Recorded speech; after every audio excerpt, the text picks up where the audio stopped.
Good afternoon Pokhara. आज happy new year.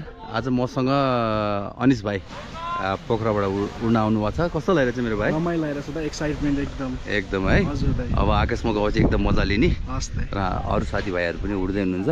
हेर्नुहोस्, happy new इयरको टाइम, ह्याप्पी न्यू इयर सब एकदम गुड मेमोरी है। सबैजनालाई ह्याप्पी न्यू इयर। नेपालभरिबाट विदेशभरिबाट उड्न आउनु होला हाम्रो एडभान्स प्याराग्लाइडिङमा। जस्ट रक, लेट्स रक है।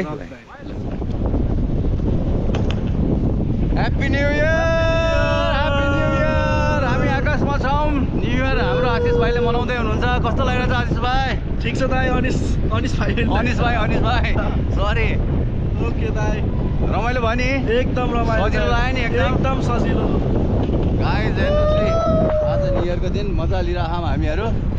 अब अरू माथि हामी उड्ने प्रयास गर्छौँ। इन्जोय भरपुर भइरह एकदम होइन र भाइ? हो त, एकदम इन्जोय भइरहेको छ। चिलसँग पनि उठ्छौँ।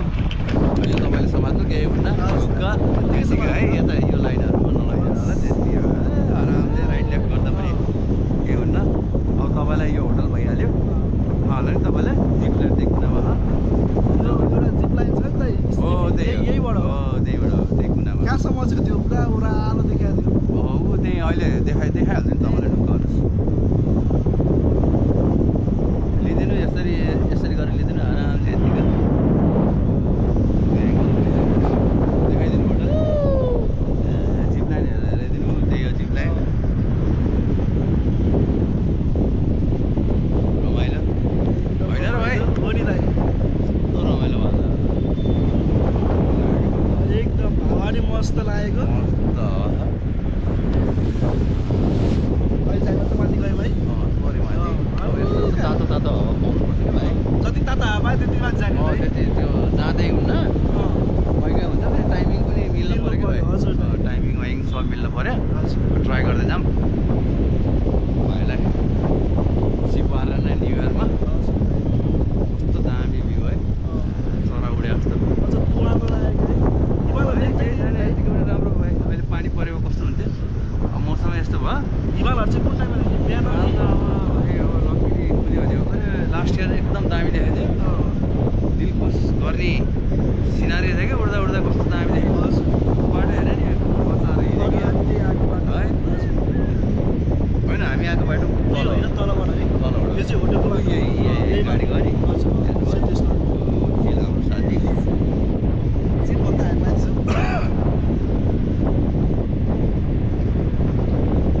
त्यो उताबाट उठ्छ नि उठ्दैन अहिले।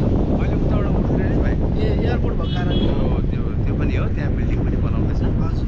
पहिला त ठ्याक्कै त्यो साराकोटको भ्यू पोइन्टबाट उडाउँथ्यो नि त। हामी साराकोटतिर लागौँ है। उडौँला। अब हामी जाँदा पनि पोइन्ट लास्टसम्म भनेको त्यही साराकोट हो। तपाईँलाई त्यहीसम्म सनराइज हेर्ने यहाँको भिड हेर्नु त कति आएको। सनसेट त्यहाँ हिँडेको हेर्नु त। बाटोमा हेर्नु आज त न्यु इयर भयो नि। न्यु इयर भयो त यो। त्यहाँ मन्दिर पनि छ। अगाडि तपाईँको देवालय होटल, हर महादेव, शिवजीको टेम्पल त्यहाँ अगाडि भइहाल्यो। यहाँ त त्यो ढिकी डाँडातिर पनि जाँदो रहेछ नि दाइ। पहिला जान्थ्यो, अहिले पाउँदैन। एक्लै उड्नेहरू मात्रै हो। अस्ति नै एकचोटि हामी होटलबाट पिकनिक जाँदाखेरि त्यहाँनिर ढिकी डाँडामा एकजना दुईजना हुनुहुन्थ्यो सायद। पाइलट जानुभयो कि त्यही एक्लै उड्नेहरू। चिल पनि आयो। चिलसँग उड्ने अब। जय गरुडादेव।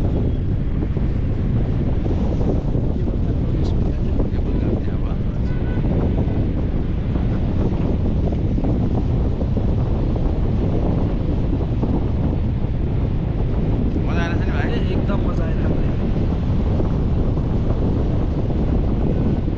लाउनु अब एकैछिन यो राखिदिउँ। तपाईँ मजा लिइराख्नु है।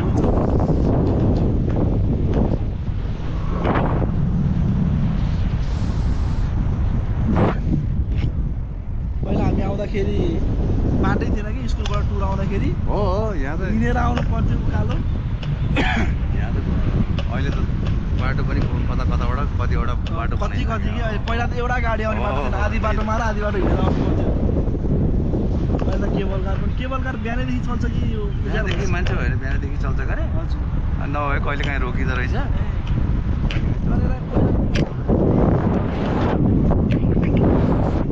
ल भाइ यसो बात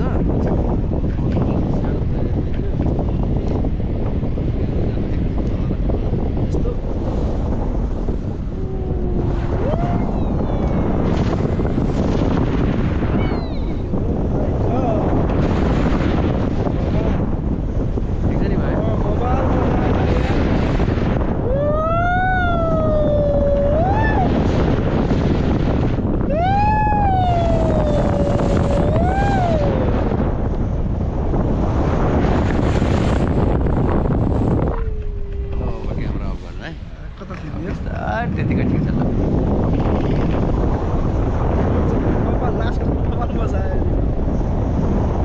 एउटा त कति माथि डराउनु हुन्छ होला है डराउँछ नि स्वाई स्वाई घुम्दो रहेछ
बवाल मजा आयो ल थ्याङ्क यू सो मच भाइ कस्तो लाग्यो थ्याङ्क यू एकदम मजा आयो ल थ्याङ्क यू सो मच